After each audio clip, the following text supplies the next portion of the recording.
This tutorial is going to be photometry of a NIRCam Extragalactic Field with multiple bands. So just a quick overview, Photutils is an AstroPi affiliated package. It's a Python library that provides commonly used tools for photometry and related functionality like detecting sources and backgrounds. So I list just a quick overview of some of the highlights in Photutils: background estimation, star finding, source detection, extraction, aperture photometry, PSF photometry, image segmentation, centroids, radial profiles, elliptical isophote fitting, and many other features. We're not going to cover all of this. This package is way too big to cover in one session, but I'm going to touch on background estimation, aperture photometry, and image segmentation today. So just a quick outline for today. We're going to load our data sets. We're going to perform 2D background subtraction. I'm going to go over an introduction to aperture photometry. And then we're going to spend most of our time creating a multi-band segmentation-based catalog, which consists of creating a detection image, doing our source extraction, doing our source deblending, tools to modify a segmentation image, the source finder's convenience class. We'll do our source measurements, and then we'll create a multi-band catalog. At the end, I'll show a quick example of catalog exploration. So for the first cell here, we're just going to do our standard imports. We're importing from Photutils, AfterPy, Matplotlib, SciPy, NumPy. So here, I'm hitting Shift Return or Shift Enter to execute the cell and then advance to the next cell. And that cell we did change some of the default plotting parameters for Matplotlib. So first step, we have to load our data. The data is already preloaded on the platform. We're going to use 3 NIRCam images in the 115, the 200, and 356 filters from the Sears survey. These are fully calibrated high-level science products that the Sears team produced of one of their pointings. They have a much more richer data set and many more filters, plus MIRI and NIRSpec data, plus HST data as well. We're just going to use these 3 NIRCam images today. They're all pixel aligned, and they have a pixel scale of 30 milliarcseconds per pixel. So this is the path to the data in the 3 files. So we're just going to execute this cell to define the paths. And now we can look and see what's in one of these files. We'll just pick the first one, the 115 image with the fits info function. And we see here that there are 13 extensions in total, 0 to 12 here, containing science arrays, error arrays, variance arrays, weight arrays, background arrays, etc. Most of them are images, and the images are quite large. They're 11,000 by 6,500 almost, and the data types are here listed: float, 64, 32, int 32. So that's what's in this data file. And some of these extensions are not present in the pipeline-produced IA2D files. The Sears team added them. We'll talk about those in just a bit as well. So let's just load the first one. We'll load the F115 image, and we're going to stretch it, perform a square root stretch on it, and display it with Matplotlib. Takes a little bit on the platform to load, but Matplotlib is a little slow. All right, so here's our image. As I've mentioned before, it's quite large. It's 11,000 by 6,500. And you see here our NIRCam image. There's 2 NIRCam modules, the A and B modules, and each module for the short wavelength has 4 detectors. So these are 4 2K by 2K detectors, and these are also 4 2K by 2K detectors. The long wavelength channels has 1 2K by 2K detector that covers each of these fields. These observations were taken in parallel, actually, to NIRSpec prime observations, which is why you actually see the detector gaps in these images. The dithering was not very wasn't very large dithers in the NIRSpec prime observations. Normally, when you take NIRCam prime observations, you would dither to fill these detector gaps. So that's why you see the gaps here in the short wavelength detectors. You won't see it in the long wavelength detectors. So the data are in units of megajanskis per steradian. That's what the pipeline produces. The unit is stored in the FITS header in the B unit keyword. So just to confirm that, it is megajanskis per steradian. We can create an AstroPi unit from that string using the u.unit function, or you can create it manually. This is another way you can create it, just megajanskis per steradian. All of these images have been rectified, so they all have the same pixel area on the sky, and that is stored in this pixar_SR keyword. So that's the area in pixels in steradians.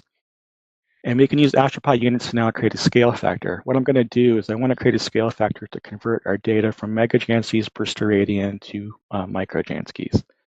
So this is just the unit conversion here, 1 megajansky per steradian times steradian, and then we're going to convert to microjanskis. So that's our unit conversion. So if we multiply our images by this unit, we'll get units of microjanskis. So here I'm going to load and display our 3 images now that we defined in those 3 filters. And what I'm going to do is that to save some execution time in memory, so I'm going to create a cutout of only one of these modules. I'm going to use this module here on the left. So that's what this slice object is doing. I'm just making a cutout. And I'm only going to load certain extensions in that fits file. I'm going to load the science background subs extension, the psi extension, error, the variance for the read noise, and the WCS. And I'm going to convert the units in place. That's what these steps here are doing. Is I'm applying the unit conversion, but I'm doing it in place so I don't make copies of those large arrays. And now I'm calling this function on the 3 file names to load our data. So let's just do that.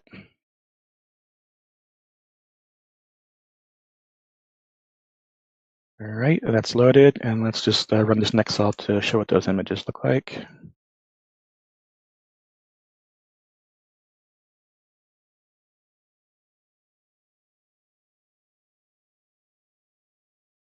So here's our 3 images in the F115, the 200, and the 356 filters. The 356 is a long wavelength NIRCam filter, so you don't see the detector gaps. This is one detector covering this whole field.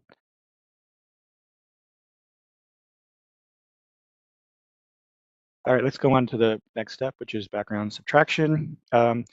So the first thing you want to do when you're doing photometry is you need to subtract the background from your data. Most of the utilities and functions in Photutils assume that the data is already background subtracted, and there's separate tools to do the background subtraction.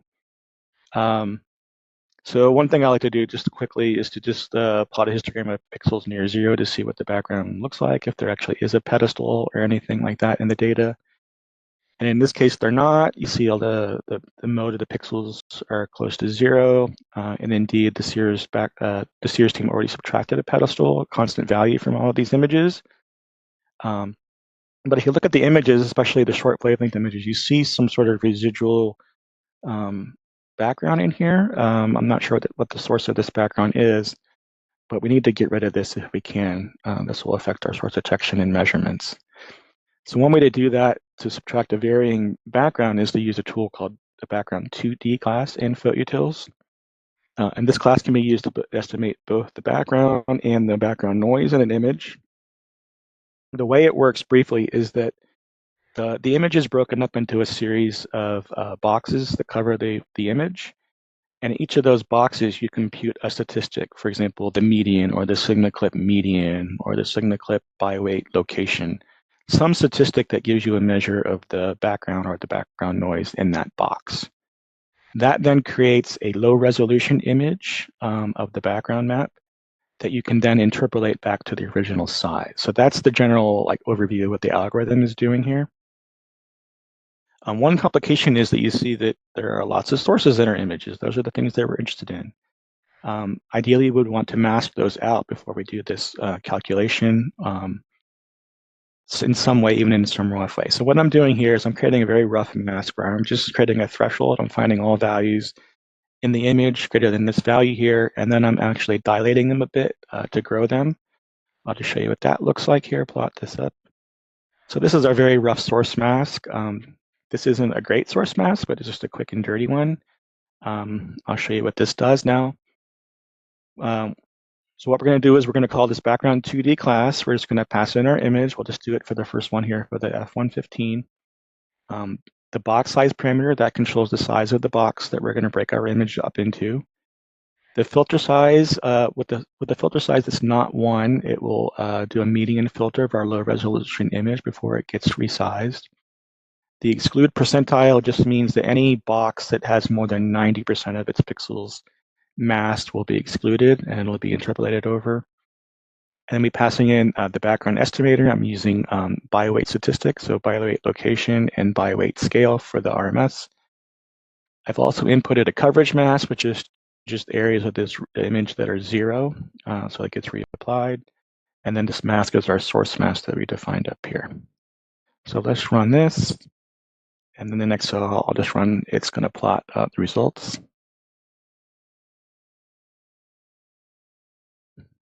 Most of this waiting time is plotting, unfortunately.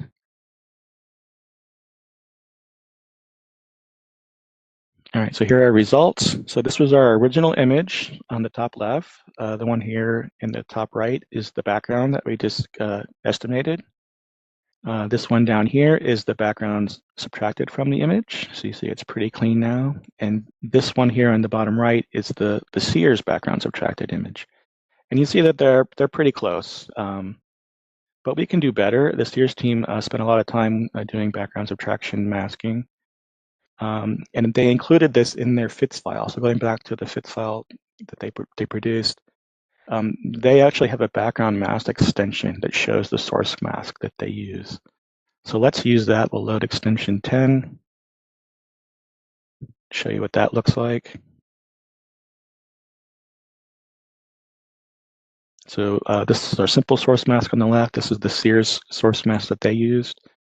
So they calculated this using source mask, combining source mask in all of their bands, HST and web. They did a multi-scale approach where they sort of dilated things based on their sizes. So this is a very sophisticated source mask. But we can just use the source mask that we loaded into this background tool. So let's just do that.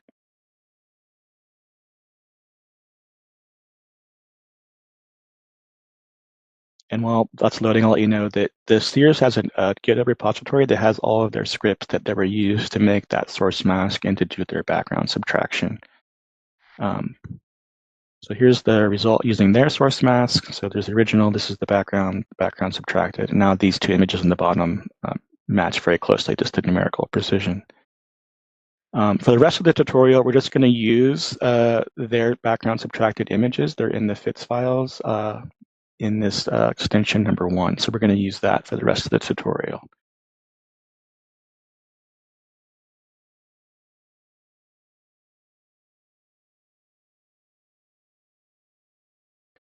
So aperture photometry is a very common type of photometry, sort of a bread and butter technique to measure the fluxes of sources. Photutils provides circular, elliptical, and rectangular apertures, plus annulus versions of each of those. And then further, there are 2 types of aperture classes that Photutils defines. One is defined in pixel coordinates, and the other one is defined in sky coordinates or celestial coordinates. So here are the names of the aperture classes. Pretty intuitive: circular aperture, circular annulus, ellipse, rectangle. The sky apertures just have sky prepended to the names of the ones above. So the first thing we need to do is define an aperture object. And the way you define an aperture object is you need a position and you need the parameters that define the shape of the aperture. For a circle, it's the radius. For an annulus, it would be the inner and outer radius. For an ellipse, it would be the major minor axis and the orientation, etc. This first example here, I'm defining the position of 2 sources. I just moved my cursor over the image and just picked out 2 sources, the rough location of the sources. These are their XY positions. So this is XY for source 1. This is XY for source 2. I'm going to input that into the circular aperture class, and I'm going to define a radius of 10 pixels. So that just defines a circular aperture object. There is a plotting method on the aperture object that you can see the actual aperture. So these are our 2 sources here in red, this red circle, this red circle. So again, these are at these positions with this radius of 10 pixels. All right, so once we define an aperture object, we're ready to perform aperture photometry. We're going to use the aperture photometry function in Photutils. And what we do is we pass in the data. So in the most basic form, it just takes in the data array. Again, we're using the science background sub from Sears and the aperture object. Optionally, we can pass in the error array, which we do have, the total error array, and the world coordinate system transformation. If you're in you've never seen this before, if you're inside a cell here, you can hit Shift Tab and we'll show you the function signature, all these tools that I'm showing. So right now we're just passing the data in the apertures object with the optional error array and the WCS. So let's do the photometry here in those two apertures. See that we returned an AstroPy table with 2 rows, one for each of the sources. They have a unique identification number, the XY center were our input positions. The sky center is the RA and DEC of the center position using our transformed using our world coordinate system object. And these 2 columns here is our photometry. This is the aperture sum, and this is the propagated errors. These are in units of microjanskis because our data were in units of microjanskis. If we wanted a magnitude, we can just use the AstroPy units machinery to get a magnitude. We can add that to the table. So now here's the AB magnitude of those sources, 26.7 and 26.9-ish. All right, so that was a very simple example of 2 sources with 1 aperture, fixed size. You can input multiple apertures in this function, but the aperture objects all must have identical positions.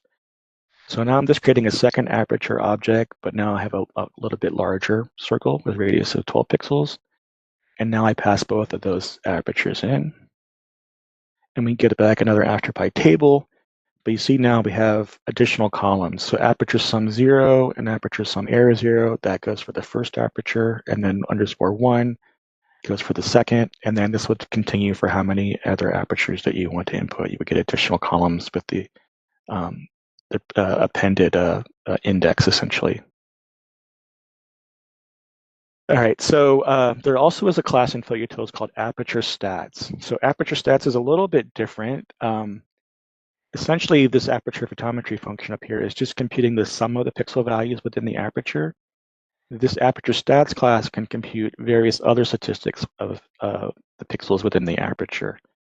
You call it the same way. You just give it the image, the aperture, the error array, the WCS. But this no longer returns an AstroPy table. It returns an aperture stats class, which has a 2-table method, so you can actually see all of the statistics it computed. So it computed the centroid of the pixels within the aperture, the centroid, the sum, that's the photometry, the area inside, the number of pixels inside the aperture, the min value, max value, mean, median, mode, standard deviation, the MAD, standard deviation, the variance, the byweights, and then also does some elliptical shape measurements based on moments. So this computes a whole bunch of things in addition to photometry, if you're interested in those kind of things. So this returns a table, but I can just actually access a individual statistic just using an attribute. So these are the mean values. So they should match these values here in this column. All right, so those are pixel apertures. Sky apertures operate almost the same exact way, except instead of inputting an XY position and a radius in pixels or a shape in pixels, you need to input the position as a sky coordinate object, and you need to input the size as an AstroPy quantity in angular units. So here I'm just going to convert those 2 pixels to a sky coordinate using AstroPy WCS machinery. So this is the RA and DEC of those 2 pixels as a sky coordinate. And now I'm going to create a sky circular aperture where I input that coordinate, which is now a sky coordinate, and the radius now has to be, as I mentioned, in angular units. So I'm going to put a 0.3 arcsecond aperture. So that's our sky aperture, a sky circular aperture object. And we just do this the same way. We pass in aperture photometry the data. Now we're passing in the sky aperture object, the error array. One note is that when you use sky apertures, you must input the WCS transformation. This is no longer optional. You'll get an error if you don't do this. Now again, we get back our table with our positions and photometry.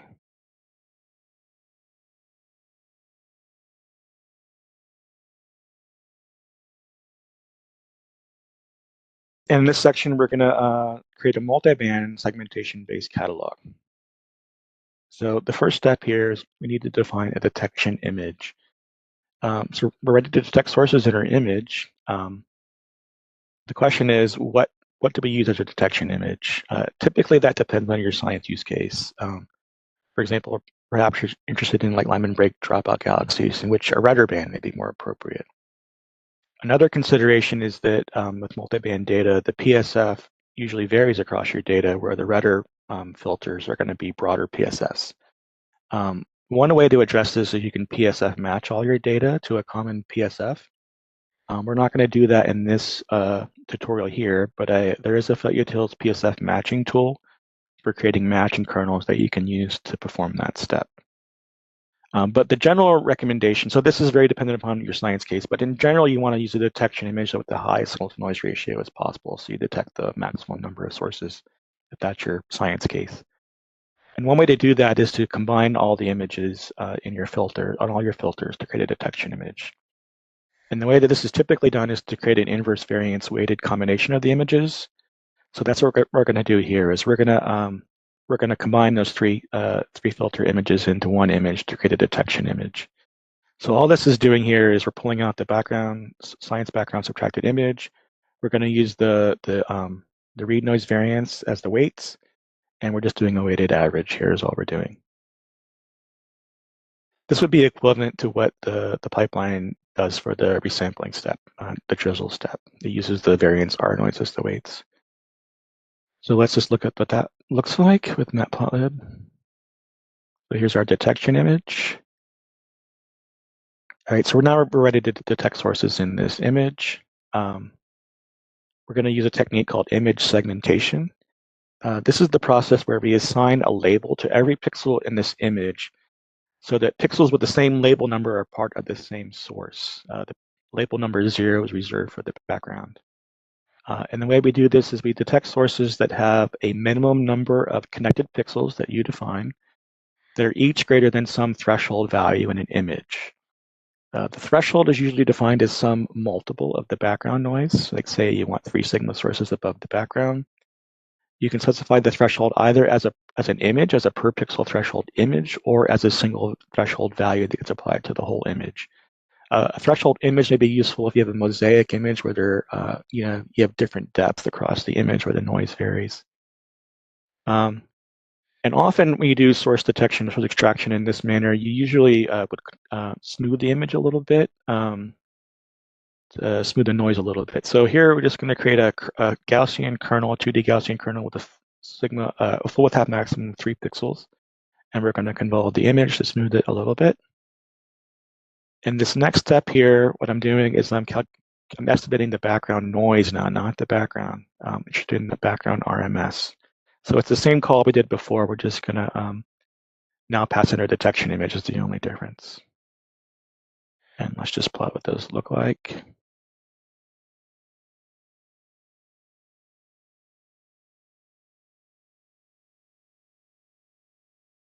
Plotting is slow. So here's our detection image, and this is our background RMS image. So we're going to define our threshold in this example. We're going to use 4 times the background noise. So 4 sigma detections. Actually, this should be 4 sigma, not 3.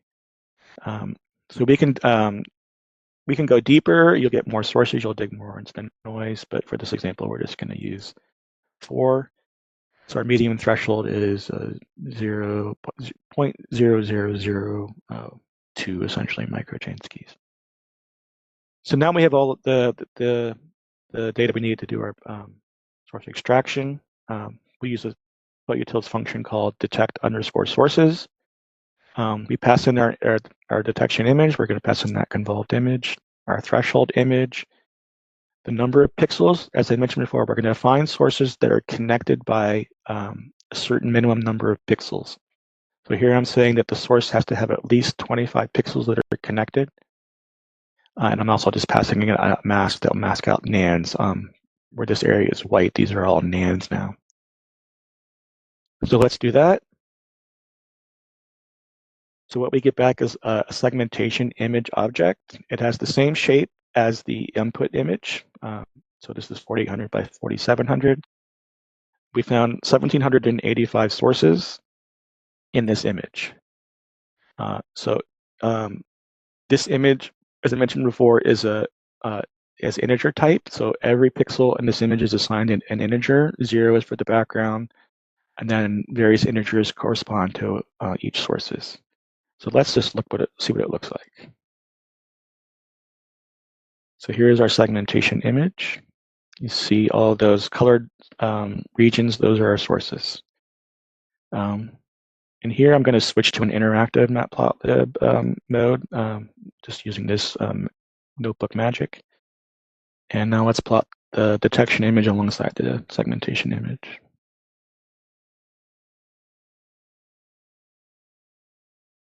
So on the left here is our detection image, and here is all the sources we detected. So with this interactive mode, we can like sort of zoom in a particular region, see how we did. If this loads quickly. So there you go. So there's our image on the left. These are our detected sources. There's also a plot patches method I have in segmentation image that you can actually show the outlines of the segmentation images directly on the data. So we'll just call that with the plot patches method. So that's what this looks like, a different way of seeing it. This is a good way to check before you start doing your source measurements if your segmentation image looks good. You may want to tweak those end pixels or the threshold. So you see we got most of the sources in here. Some of these faint sources we did not get because we had a larger size, 25 pixels, and or the threshold was a little bit too high. So we could adjust this to get to these faint sources if we wanted to. But this is a good way using this plot patches method to actually overlay them on the data and maybe tweak your parameters for detection. So this segmentation image object also has attributes that can give you various properties now. The source segments, not the actual data, but just the segments themselves. I'm just going to pull out one of the labels for that, the one for the star. I know it's at this pixel location. I'm going to get its index, and then I'm going to create an object with the index. So I want to find out its area, its bounding box, and the Python slices that I can use to make cutouts. So it's got 150,000 pixels in that source. This is its minimal bounding box. This is a Python slice object to make cutouts. There's also a polygon object. You can look at that individual source if you want. All right, on to source deblending. So if you noticed in that image above, sources that were really close together got deblended, got blended into one single source. Like for example, let's look at this one right here. So you see these are two sources, but this is one segment footprint. So the way that we can address this is to do something called source deblending. The way that this works is that you basically redetect all the sources, you re-threshold all of those sources using many different thresholds, essentially. And you can control the number of levels using this keyword and levels. There's also a contrast parameter that basically is a fraction of the total flux that is required before a source gets pulled off. So contrast 1 is no deblending. Contrast 0 is every little local peak will be separated out into its own source. There's a mode also to define how the end levels are spaced, exponential, linear, or sine H. So we're just going to call this the blend sources now with the detection image. Our segmentation image we computed above. Here I'm changing the end pixels a little bit because we had a very large end pixels above. And if we keep it at that 25, we're going to limit our deblending because it won't deblend a source smaller than that 25 pixel size. So let's just run the deblending. So source 1260 is the star, so it's taking a little bit here. All right. So let's see what we get back. So we get back a segmentation image again. The original one had 1,785 sources. The blended one now has 2,172. So we gained about 400 new sources.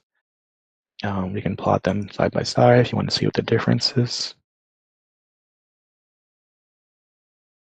So here was our original one. This is our deep blended one. So you see sources like this one right here got separated into two sources, etc. We can look at one of them. I should look at that one right there. So here was the original detection image. This was the original segmentation where these two sources were one source. And again, that's because all of the pixels here in green in this image were above our threshold, and they're all connected. This is our deblended segment, so it separated it actually into 3 sources, 1, 2, and a third one here. There might be a little bit something right there. And then there are tools that we can use to like figure out what the mappings were between these labels. So this original source was label 577 there, and then it got broken into 1751, 1749, and 1750. That's these labels here. And then you can go the other way around and go from a child back to a parent. So this one is the parent label 577, shown down there at the bottom. So there are tools that you can, figure out all the mappings if you need to. All right. Next section is that there are lots of tools in Photutils to allow you to modify a segmentation image. So keep in mind, we haven't done any photometry yet on this source. We've just done the source detection. We haven't done any measurements of the data. But we can modify the segmentation image before we do that. So there are tools like we can reassign labels, we can label them, we can keep certain labels, we can remove certain labels, we can remove labels near the borders, we can remove labels, we can apply a mask again on this image, remove mask labels. So let's just look at that bright star. That if you look at the star, you see it kind of got maybe overly deblended and to many different segments. So we could combine those segments back together. So here's the star.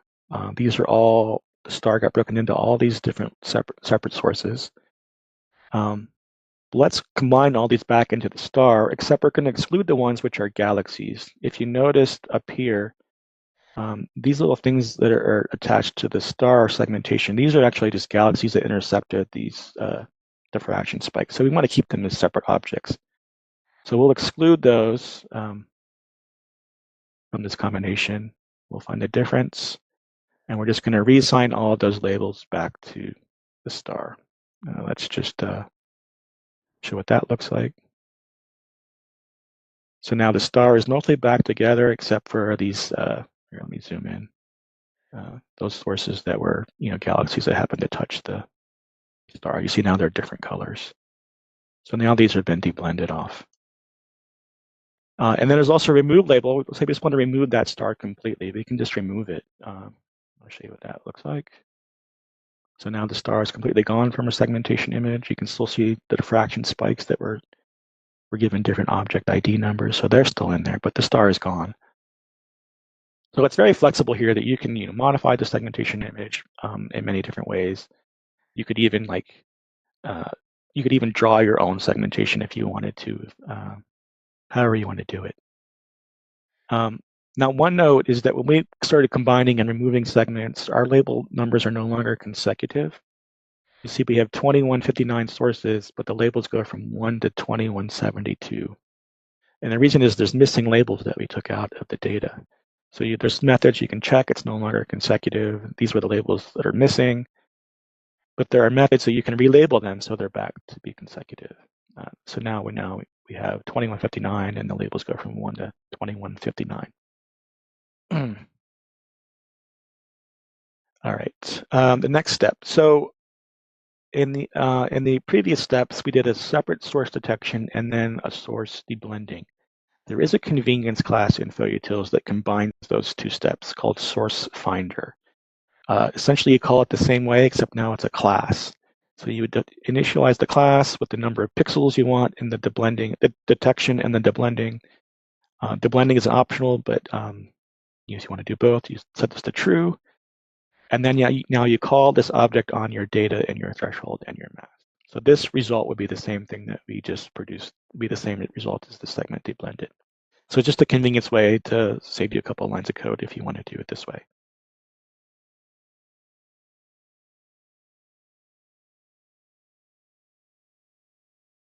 So now we have our segmentation image.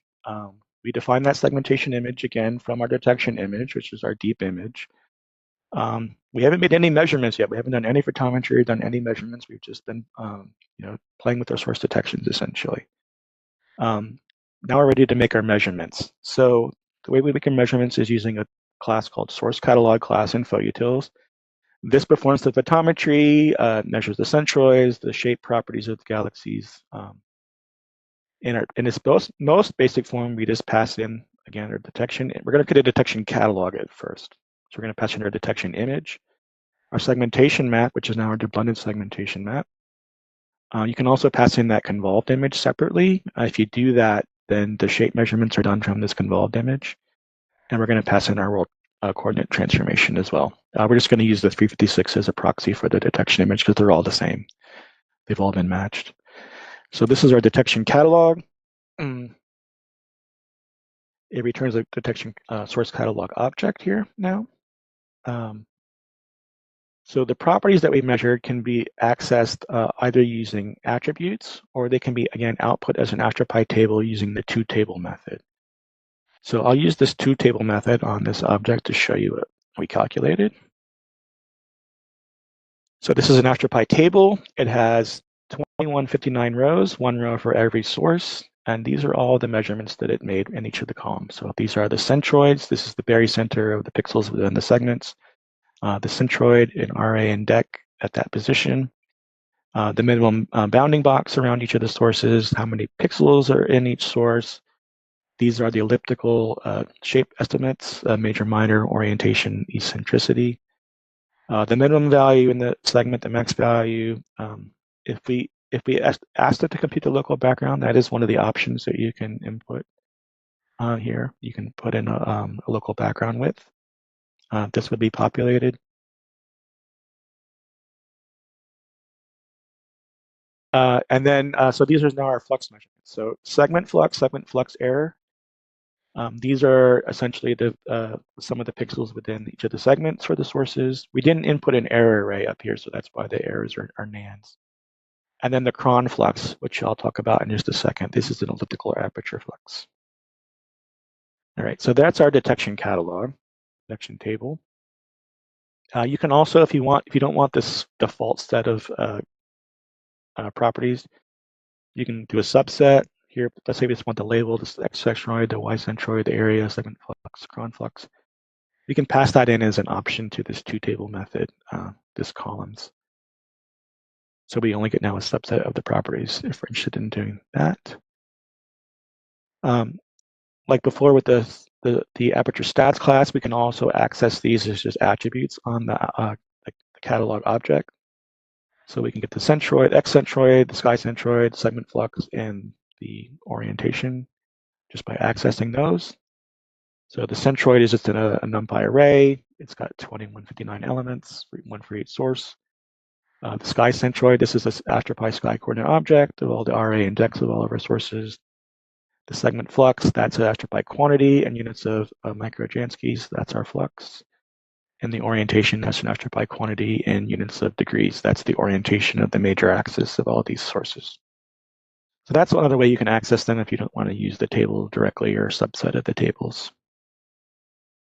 Okay, on to the multiband catalog.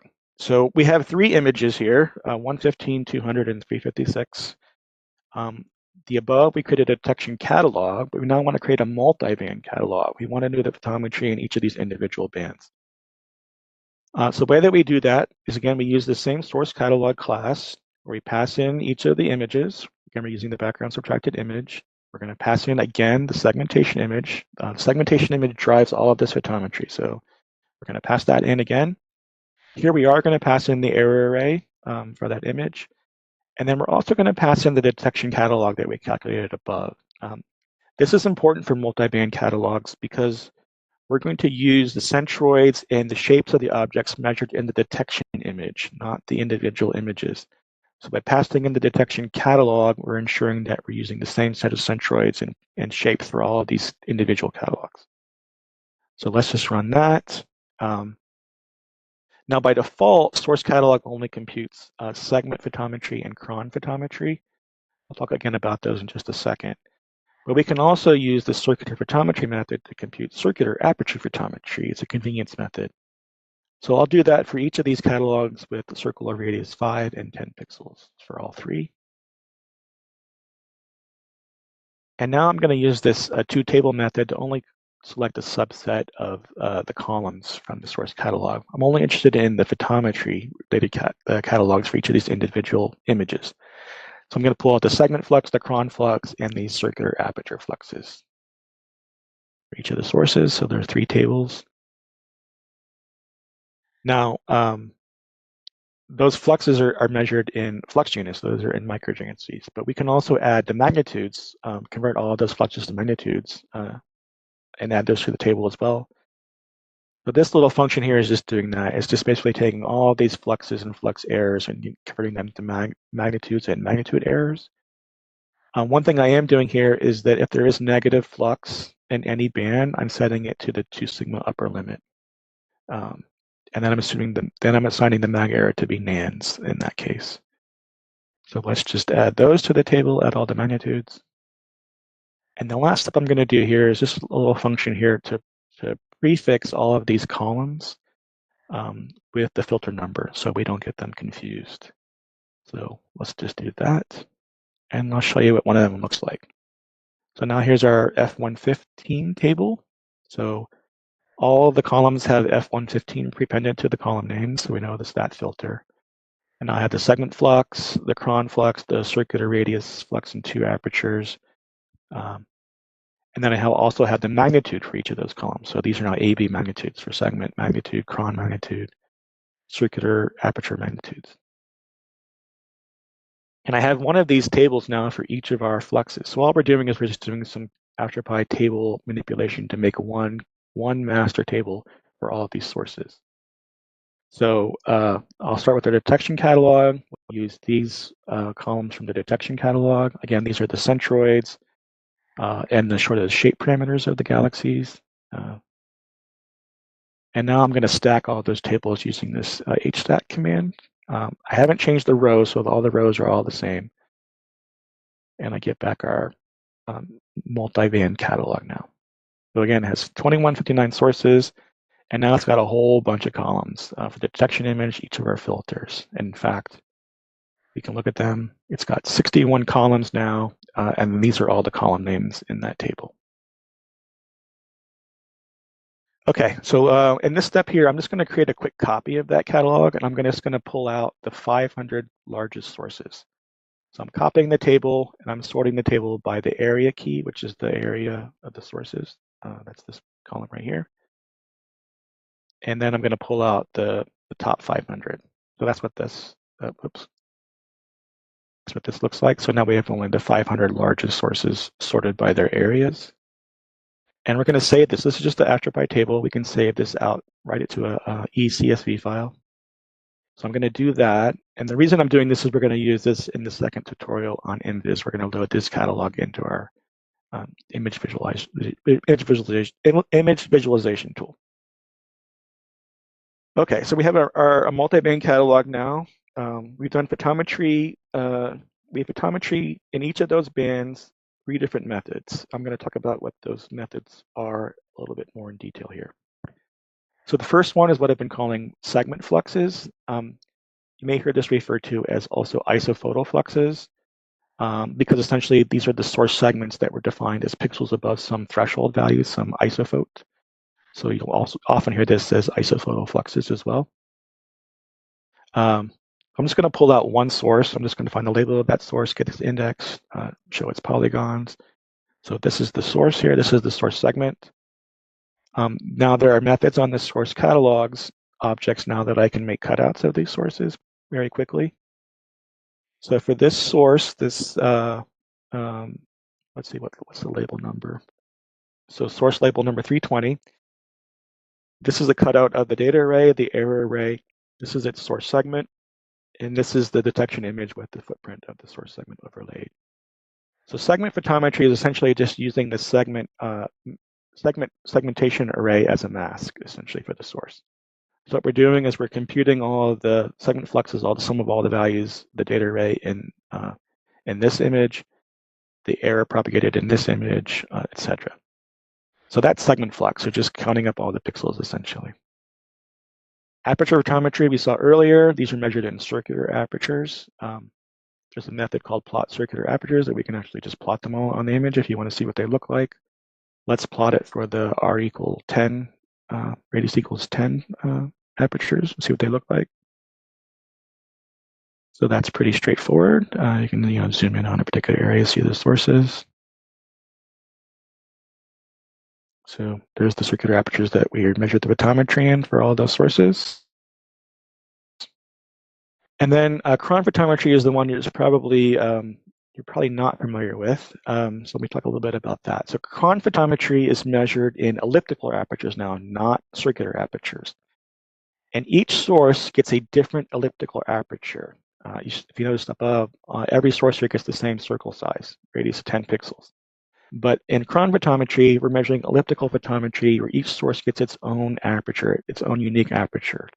And the shape of that aperture and the size of that aperture is determined from the source itself, from the moments of the object's light profile. Essentially, what you do is you calculate a cron radius based on the first moment of the object profile, which is a scale factor, and then you use those elliptical shape parameters that were from the detection image to define the ellipse. Let's plot. We use this plot cron apertures method to show you what they look like for all the sources.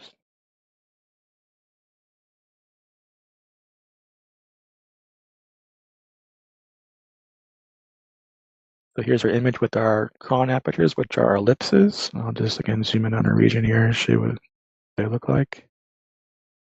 So now these elliptical apertures have been defined based on the moments of light for all of these galaxies. So they have a particular major minor axis and orientation at the given centroid of the sources. So then you just compute the elliptical aperture photometry and all of those apertures. So that's what the cron photometry is. Again, we're going to pull out the cron apertures for the largest 500 sources. We'll just create that source catalog object now that has a subset of the full catalog, 500 sources. You can just plot that again if you want to see what the 500 largest cron apertures look like. That's what they look like. And now what we can do is these are elliptical aperture objects, Photutils elliptical aperture objects. We can use a method in Photutils to convert them to region objects, which is a separate package, AstroPi region package. What I'm going to do is I'm going to convert all of those ellipses to these are elliptical pixel apertures. So I'm going to convert them to sky apertures in ellipses, and I'm going to convert that to a regions file. So I'll just show you what the first three look like. So now we have an ellipse sky region. This is now a region on an aperture. It has that centers, these parameters for the major minor axis and the orientations. And now with the regions package, we can save this to a DS9 regions file. We can just export that. And again, we're going to use this regions file in the Imviz tutorial in the second part.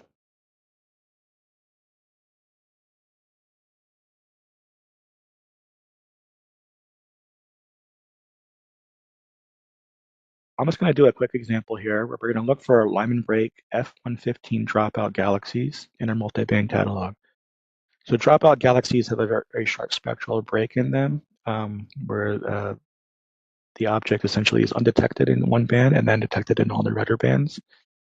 So using our multiband table, we're now going to create two colors, essentially, an F115 minus 200 color, that'll be our dropout color, and the second color is a F200 minus F356. So we have two colors from our three bands. So I'm just creating the subtraction, the magnitudes here. And I'm also going to create signal to noise ratios, each of those bands. So this is the F115 signal to noise ratio, just dividing the fluxes by the errors for all three bands. And I'm also doing that with the segmentation image separately.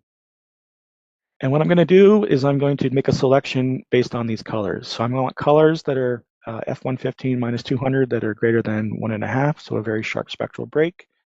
But I want the object to have a blue color redward of the spectral break. So I'll just say anything that's less than 0.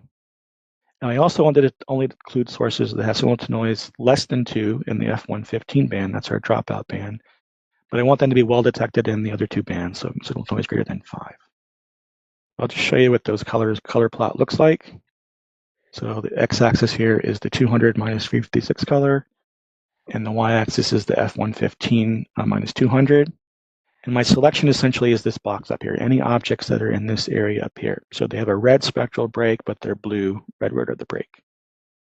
And with the seamless noise cut, I have further reduced these objects to 5 objects, it looks like here.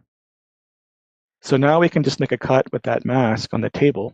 So those are the 5 sources that meet our criteria for the color selection plus the non-detection. And since there's only 5 of them, we can just look at them quickly. We can use these tools in Photutils to make the cutouts. So these are our 5 sources that meet our criteria. These are again, the individual bands, the detection band with the cron aperture, and this is the source segment. And you see that 3 of these sources are junk. These are just diffraction spikes that we didn't remove from our segmentation image from that bright star. These 2 are plausible. It looks like this is maybe 2 sources. Yeah, 2 sources in segmentation. So maybe this bottom source is a real dropout. It would require like looking at the full suite of bands, all 7 NIRCam bands plus our HST bands to figure out if this really is a dropout. Maybe you want to do a photo Z using all of the bands as well. That's a very common technique. But for this simple color alignment break selection, I'm interested in this top object up here. This looks really, really amazing. So it's not detected in F115, and it's got a relatively blue color in these 2 other bands.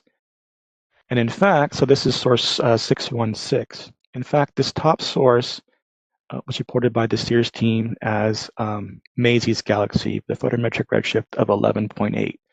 This is one of the first most distant galaxies detected with JWST data after JWST came online in cycle 1. The Sears team later got a near spec spectrum of that galaxy, measured a spectroscopic redshift of 11.4. So let's just pull out that individual object. That's this galaxy here. So this is the photometry we measured above in the cron apertures for that source. These were the fluxes measured by the Sears team reported in the Finkelstein paper. And you see that these are very close, within like a couple of percent. These were the fluxes that we just measured in 80 magnitudes, and these are the Sears magnitude. So, they're within 0.04, 0.03 magnitudes of the paper source.